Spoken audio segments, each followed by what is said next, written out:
बताइए क्या चाहती है? हम लोग यही उम्मीद कर रहे हैं कि इतने दिन से जो स्ट्रगल चल रहा है, और पहले तो मैं शुक्रिया करती हूँ सुप्रीम कोर्ट ने इसको इतने सुओ मोटो और जल्दी सुना, वेकेशन बेंच ने और चीफ जस्टिस ने।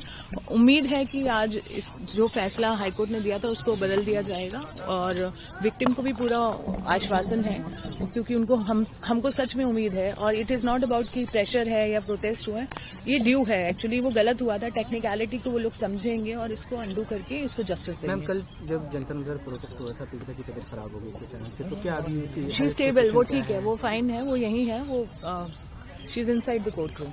आज उम्मीद क्या है मैम आप लोगों को? हमें उम्मीद है हमें न्याय मिलेगा, हमें पूरी उम्मीद है हमें न्याय मिलेगा, और मिलना ही चाहिए। एज आई सेड कि हाई कोर्ट ने जो ऑर्डर दिया था उसमें अगर आप ऑर्डर को पढ़ेंगे, सुप्रीम कोर्ट डेफिनेटली समझेगी कि वो ऑर्डर में कितनी बचकानी हरकतें थी, और ये डेफिनेटली उसको अंडू करेंगे। Ma'am, what are your hopes with the court since it's the first hearing?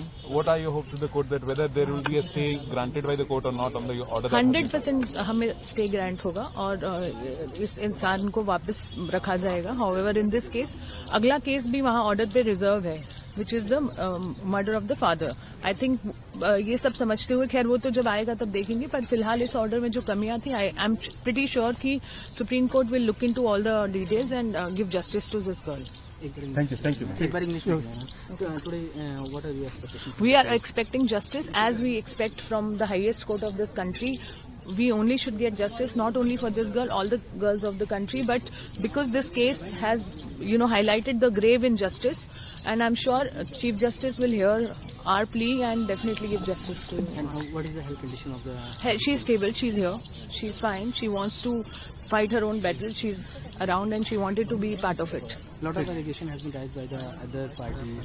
They are saying the matter is going to be the political is involved. It is political, no, because he belongs to a particular party. We didn't want to make it political, but he belongs to a party, so it became political. If he was a normal kind of a citizen who had done rape and all, it wouldn't have gone so political. But he was a 4-time MLA of a particular party, so we have to ask that party, the questions. It is not political. It is very much, on those basic grounds. प्रभातखबर.com, विश्वास वही, रफ्तार नहीं।